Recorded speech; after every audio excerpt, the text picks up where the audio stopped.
Assalamualaikum warahmatullahi wabarakatuh. Halo anak-anak hebat, ketemu lagi dalam mata pelajaran biologi bersama Ibu.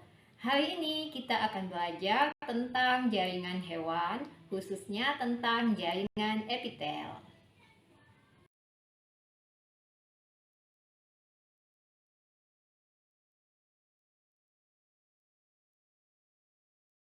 Sebelumnya, Ibu akan menjelaskan pembagian jaringan hewan kepada kalian.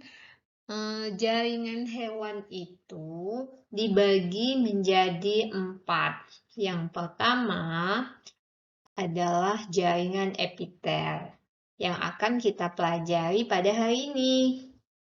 Kemudian yang kedua, jaringan ikat yang akan kita pelajari pada pertemuan selanjutnya atau pertemuan kedua. Kemudian yang ketiga, jaringan otot. Jaringan otot akan kita pelajari pada pertemuan ketiga. Dan yang keempat adalah jaringan saraf yang akan kita pelajari pada pertemuan yang keempat. Pada hari ini, yang akan kita bahas adalah tentang jaringan epitel. Nah, baiklah. Sebelum kita masuk ke materi tentang jaringan epitel, coba kalian perhatikan gambar yang Ibu tampilkan ini. Mungkin kalian tahu ini adalah seorang artis ya. Siapa yang tahu? Iya, ini adalah Cinta Laura. Coba perhatikan kulit mukanya. Ada apa dengan kulit mukanya ini? Kita fokus ke kulit mukanya ya. Nah, kemudian ada gambar matahari di sini. Sinarnya menuju ke kulit si artis ini ya. Coba perhatikan. Nah, menurut kalian apa yang terjadi ketika kulit si Cinta Laura ini terpapar sinar matahari? Iya, tentu saja kulitnya akan menjadi merah. Bisa kalian lihat di gambar ini ya, kulitnya warnanya merah, terbakar sinar matahari ya. Makanya ya, kalian mungkin sering melihat kalau orang pergi ke pantai atau pernah kalian mengalami sendiri ya, kalau mau berjemur di pantai atau kalian sering lihat wisatawan yang ada di Pulau Bali itu selalu menggunakan sunblock kalau mau berjemur. Nah, apa tujuannya itu? Tujuannya adalah agar kulit mukanya ini terlindungi sehingga tidak terbakar atau memerah seperti kulit Cinta Laura ini ya. Nah, mengapa kulit ini harus dilindungi ya? Ya agar tidak terbakar ya. Nah, sekarang menurut kalian lapisan mana dari kulit yang terpapar sinar matahari ini yang bagian mana atau lapisan mana yang terpapar sinar matahari langsung ini? Ya, pasti bagian terluar ya. Nah, bagian kulit yang terluar ini merupakan salah satu jenis dari jaringan epitel. Nah, kita akan bahas jenis jaringan epitel apa pada kulit bagian luar ini. Perhatikan penjelasan Ibu yang selanjutnya ya. Baik anak-anak, mungkin kalian bertanya, jaringan epitel itu apa sih? Jaringan epitel adalah jaringan yang melapisi permukaan luar tubuh dan permukaan rongga dari tubuh kita. Dan ada juga jaringan epitel itu yang melapisi bagian antar organ dalam tubuh kita. Nah, jaringan epitel yang melapisi permukaan luar tubuh itu disebut dengan istilah epidermis. Sedangkan jaringan epitelium yang membatasi permukaan suatu rongga tubuh disebut dengan istilah mesotelium. Dan yang terakhir, jaringan epitel yang membatasi organ dalam tubuh kita itu disebut dengan istilah endotelium. Baik, sekarang kita masuk ke macam-macam jaringan epitel. Nah, berdasarkan bentuk dan jumlah lapisannya, secara umum jaringan epitel itu dibagi menjadi 5. Yang pertama, ada yang disebut dengan jaringan epitel pipih. Yang kedua, jaringan epitel kubus. Yang ketiga, jaringan epitel silindris. Yang keempat, jaringan epitel transisional. Dan yang kelima, jaringan epitel kelenjar. Oke, baik. Kita akan bahas satu persatu dari macam-macam jaringan epitel tadi. Yang pertama, yang akan kita bahas adalah jaringan epitel pipih. Jaringan epitel pipih ini kita bagi menjadi dua. Yang pertama yaitu epitel pipih selapis. Kenapa dinamakan epitel pipih selapis? Berdasarkan bentuknya, selnya itu berbentuk pipih. Kemudian jumlah lapisannya hanya satu lapis. Nah, epitel pipih selapis ini berfungsi untuk difusi, osmosis, filtrasi, dan ekskresi. Kemudian epitel pipih selapis ini terletak pada alveolus, kapsul Bowman pada ginjal, flora pada paru-paru, pada perikardium di jantung, peritoneum, pembuluh darah, dan pembuluh limpa. Yang kedua, jenis epitel pipih yang kedua yaitu epitel pipih berlapis banyak. Epitel pipih berlapis banyak artinya dia bentuk selnya pipih dan jumlah lapisannya lebih dari satu lapis. Ini berfungsi untuk proteksi. Letak epitel pipih berlapis ini ada pada bagian kulit, kemudian ada pada vagina, rongga mulut, esofagus, anus, dan kornea mata.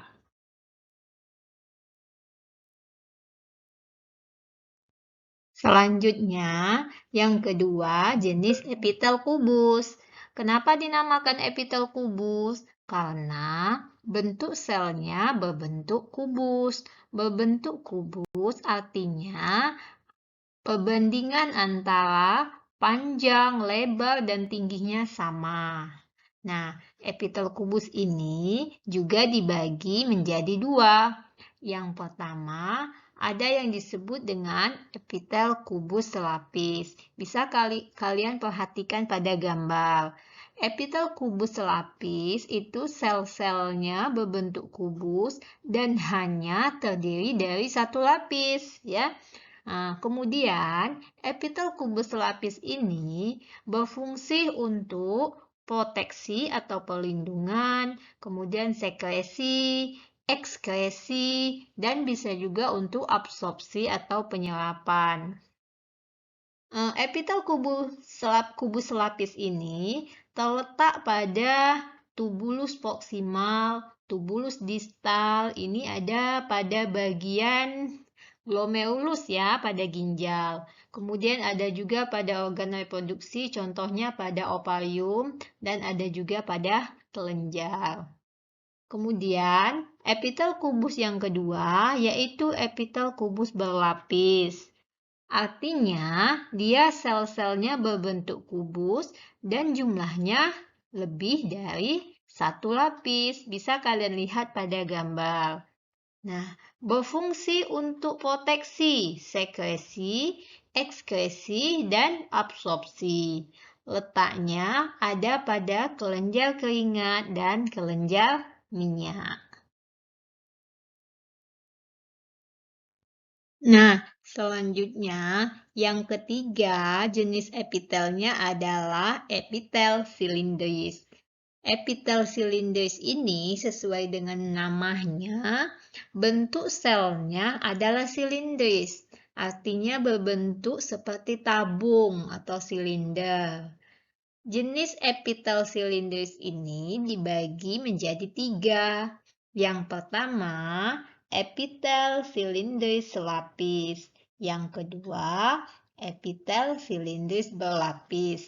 Dan yang ketiga, ini agak unik ya. Namanya adalah epitel silindris berlapis semu bersilia.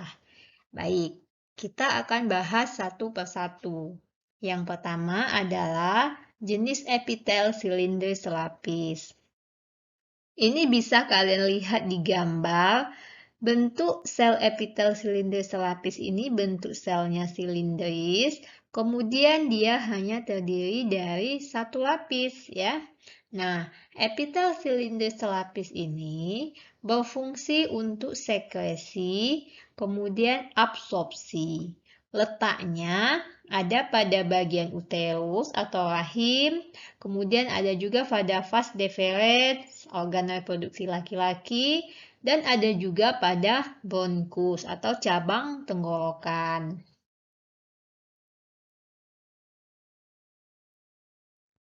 Nah, sekarang kita masuk ke jenis epitel silindris yang kedua, yaitu epitel silindris berlapis.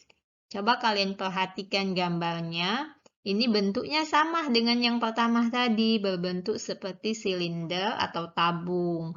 Tetapi jumlah lapisannya lebih dari satu lapis. Bisa 2 lapis, 3 lapis, dan seterusnya.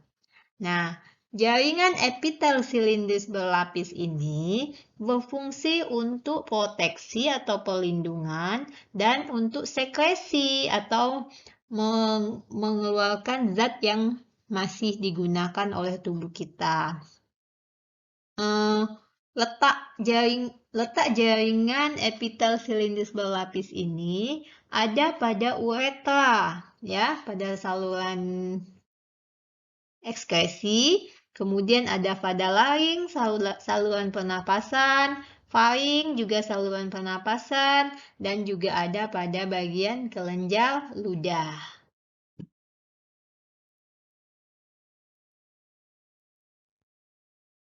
Oke, yang ketiga, sekarang jenis dari epitel silindris adalah epitel silindris berlapis semu bersilia. Nah, coba kalian perhatikan gambarnya. Ini agak unik bentuknya, kemudian ada alat tambahannya yang disebut dengan silia, ya. Nah, perhatikan dulu bentuknya. Bentuknya silindris, dia berlapis, tapi berlapisnya seolah-olah semu karena dia tumpang tindih, ya, tidak terlalu lapis seperti yang selapis dan yang berlapis tadi. Nah, kemudian ada bagian siliahnya. Siliah itu semacam rambut getah ya, untuk menggerakkan benda. Nah, sesuai dengan fungsinya, epitel silindris berlapis semu bersiliah ini berfungsi untuk proteksi. Nah, kita akan contohkan bagaimana siliah ini bisa berfungsi sebagai proteksi. Kita lihat dulu bentuknya, letaknya ya. Yang pertama, ada pada bagian tuba Fallopi. Kalian tahu kan, tuba Fallopi itu adalah nama lain dari saluran telur pada organ reproduksi wanita. Nah, tuba Fallopi itu berfungsi sebagai tempat terjadinya fertilisasi.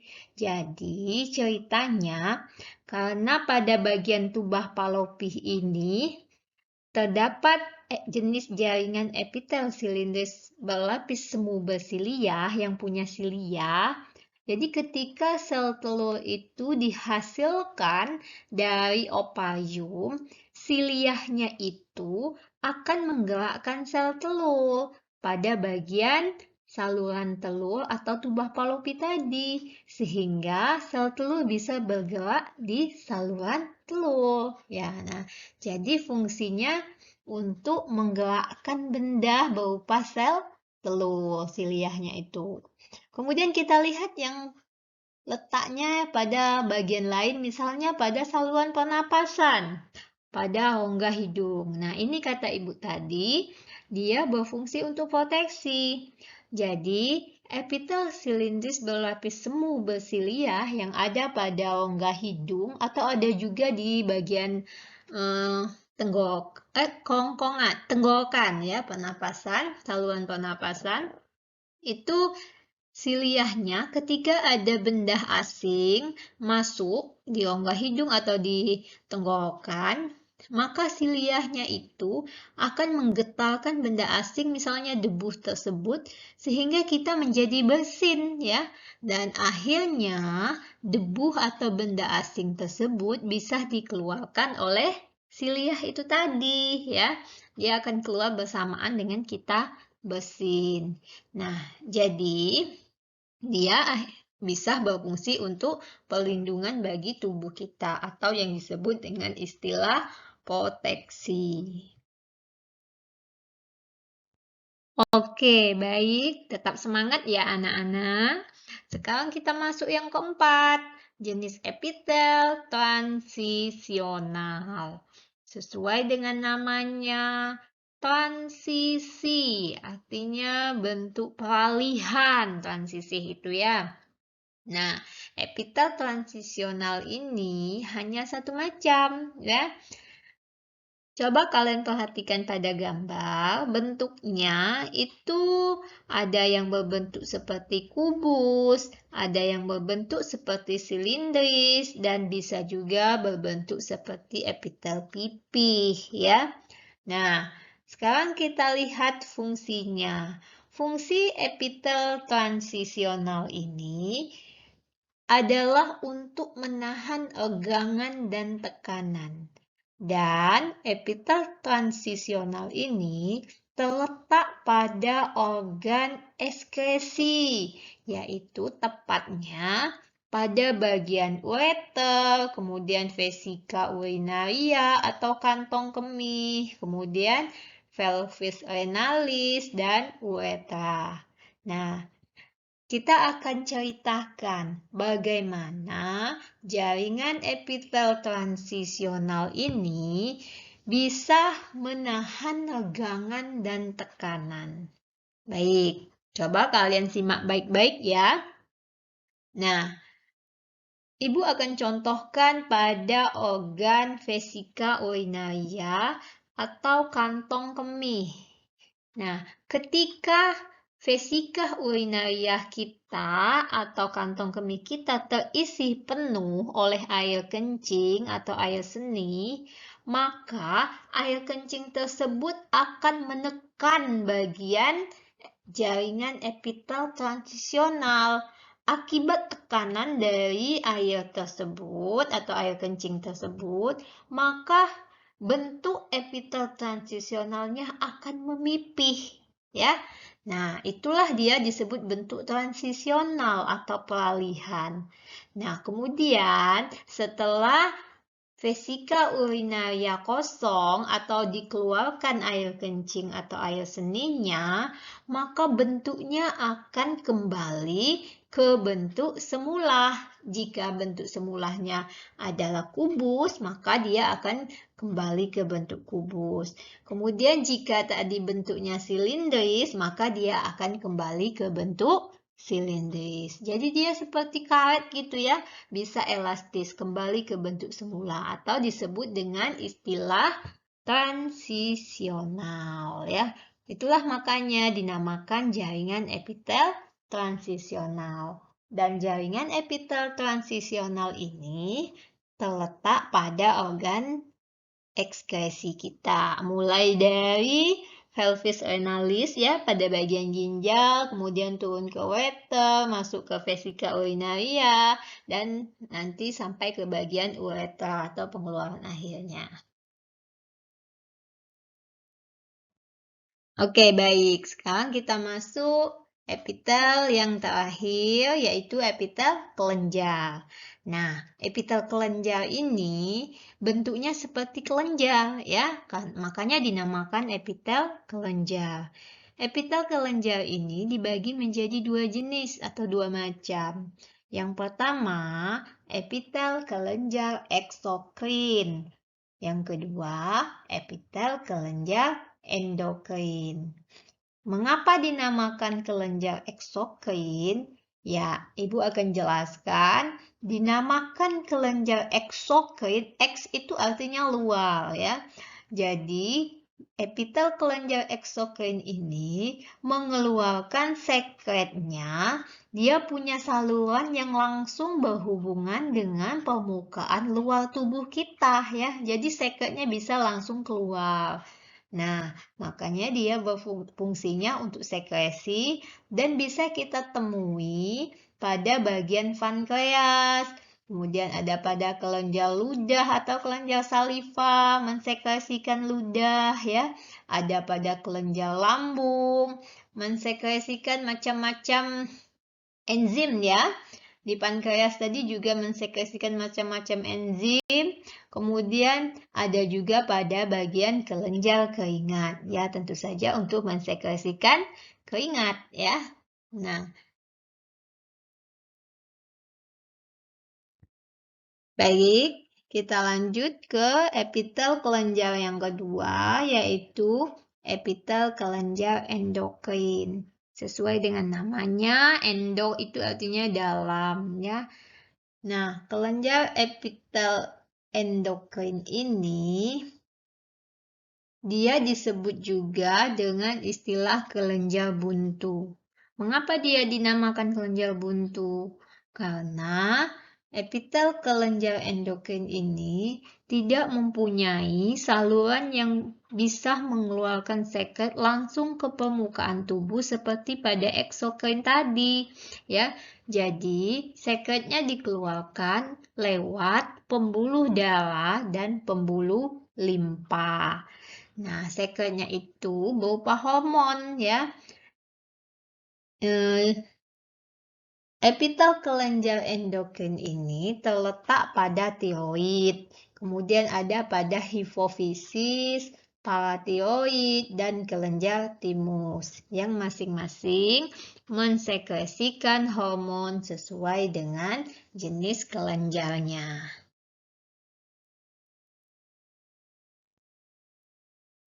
Selanjutnya, Ibu punya rangkuman istilah-istilah pada fungsi jaringan epitel.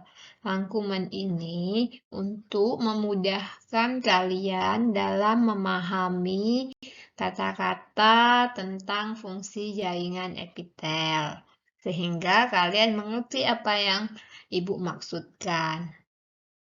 Yang pertama adalah proteksi. Proteksi itu artinya perlindungan. Yang kedua, penyerapan atau istilahnya absorpsi, awalannya B. Beda dengan adsorpsi ya. Kalau adsorpsi awalannya D, itu artinya menempel ya. Kalau absorpsi menyerap. Kemudian difusi atau perpindahan zat baik padat, cair maupun gas dari konsentrasi tinggi ke konsentrasi rendah. Kemudian yang keempat osmosis, yaitu pergerakan partikel pelarut melintasi membran semi permeabel dari lautan encer ke lautan pekat atau dari lautan hipotonis ke lautan hipertonis. Kemudian yang kelima, sekresi, yaitu proses pengeluaran zat yang dilakukan kelenjar yang masih digunakan oleh tubuh. Nah, istilah sekresi ini tadi banyak sekali ya dalam fungsi jaringan epitel. Misalnya tadi pada sekresi hormon. Itu artinya zat yang dikeluarkan itu digunakan oleh tubuh. Bedanya dengan ekskresi, kalau ekskresi proses pengeluaran sisa metabolisme yang sudah tidak digunakan lagi oleh tubuh. Kalau ekskresi itu contohnya urin ya atau air kencing yang diekskresikan oleh organ ginjal sehingga menghasilkan urin. Kemudian ada tadi jaringan epitel yang juga berfungsi untuk filtrasi pada ekskresi jaringan ginjal. Filtrasi itu artinya adalah penyaringan. Nah, istilah-istilah ini harus kalian pahami dan harus kalian hafalkan agar kalian mengerti maksud dari fungsi-fungsi jaringan epitel tadi. Semoga bermanfaat ya, Nak. Nah, setelah memahami penjelasan tentang jaringan epitel tadi, selanjutnya kita akan bahas soal-soal yang berkaitan dengan jaringan epitel. Ibu yakin setelah kalian menyimak penjelasan tadi, kalian pasti bisa menjawab pertanyaan-pertanyaan. Baiklah, kita bahas satu persatu. Yang pertama, sel-selnya bisa menerima stimulus atau rangsangan, tetapi tidak mengandung pembuluh darah dan pembuluh limpa. Ciri tersebut merupakan salah satu ciri jaringan epitel. Ada apakah pada jaringan epitel sehingga bisa menerima stimulus? Nah, dari soal yang pertama ini, stimulus atau rangsangan itu yang menerimanya apa? Yang menerimanya apakah sel saraf, atau sel darah putih, sel lemak, atau sel plasma? Iya, Ibu yakin kalian pasti bisa menjawab. Jadi jawabannya adalah sel saraf. Yang A ya. Jadi pada jaringan epitel itu terdapat sel saraf. Karena ada sel saraf, makanya jaringan epitel bisa menerima stimulus atau rangsangan. Ya, selanjutnya soal yang kedua. Jaringan ini terdapat hampir pada seluruh permukaan dan rongga tubuh. Pada organ usus halus, jaringan ini berfungsi dalam penyerapan sari-sari makanan. Artinya, jaringan ini berfungsi sebagai A. Transportasi, B. Absorpsi, C. Pelindung, D. Ekskresi. Nah, tadi ini sudah Ibu jelaskan dalam istilah-istilah dalam fungsi jaringan epitel. Jadi yang berfungsi sebagai penyerap sari-sari makanan, istilahnya adalah absorpsi. Yang B ya.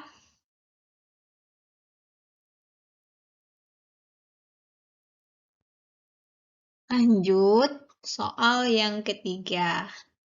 Jenis epitel ini berfungsi dalam proses difusi, osmosis, filtrasi, dan ekskresi. Sesuai dengan fungsinya, maka jaringan epitel ini banyak terdapat pada alveolus paru-paru, pleura atau selaput pembungkus paru-paru, dan perikardium atau selaput pembungkus jantung. Nah, berdasarkan fungsi dan letaknya tersebut, maka epitel ini tergolong jenis epitel apakah dia? Ayo. Ya, jadi ini adalah jenis epitel pipih selapis, ya. Jawabannya C.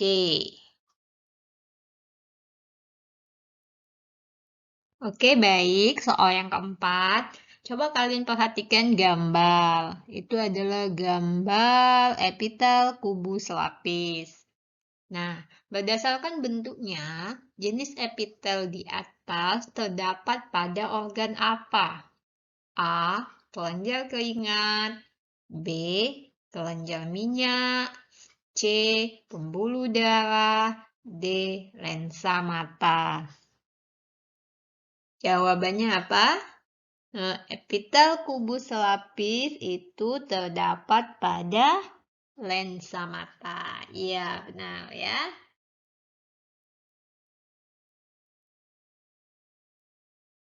Soal yang kelima.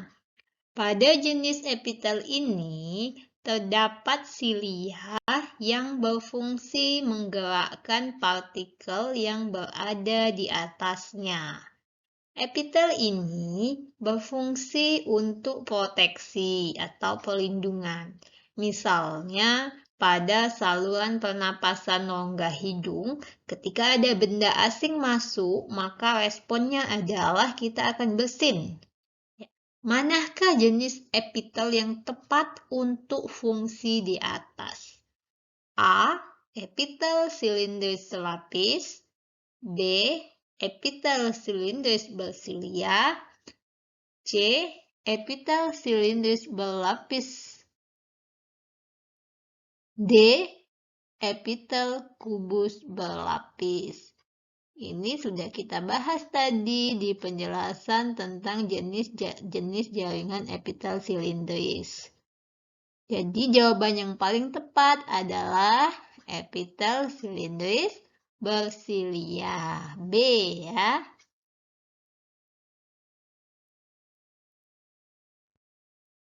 Soal selanjutnya yaitu soal yang keenam. Ciri khas epitel ini adalah bentuknya dapat berubah-ubah. Biasanya terdapat pada organ yang mengalami peragangan, misalnya pada vesika urinaria atau kantong kemih. Ketika penuh, bentuknya pipih dan ketika kosong, bentuknya kubus atau silindris. Manakah di antara jenis epitel berikut yang tepat? A. Epitel transisional. B. Epitel kubus lapis. C. Epitel kubus berlapis. D. Epitel pipih berlapis. Jadi jawaban yang tepat adalah epitel transisional. Ya. Karena ceritanya tadi, transisi itu artinya mengalami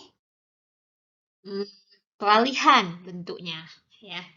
Jadi yang tepat adalah epitel transisional.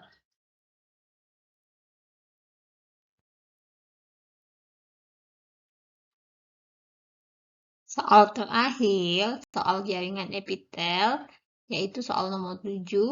Jenis epitel ini berupa kelenjar buntu, menyalurkan sekretnya langsung ke pembuluh darah atau pembuluh limpa. Sekretnya berupa hormon. Manakah jenis epitel yang tepat? A. Kelenjar eksokrin. B. Kelenjar endokrin. C. Epitel transisional. D. Epitel silindris. Iya, jawabannya adalah kelenjar endokrin. Kalau kelenjar eksokrin itu salurannya langsung ke permukaan tubuh. Kalau endokrin dia tidak punya saluran yang langsung ke permukaan tubuh ya. Jadi dia disebut juga dengan kelenjar buntu. Jadi jawabannya adalah B. Ya, itu tadi adalah contoh-contoh soal tentang jaringan epitel. Kalian sudah mendengarkan penjelasan tentang jaringan epitel, kemudian sudah melihat dan memahami contoh-contoh dari soal jaringan epitel. Mudah-mudahan dapat dipahami dan bermanfaat.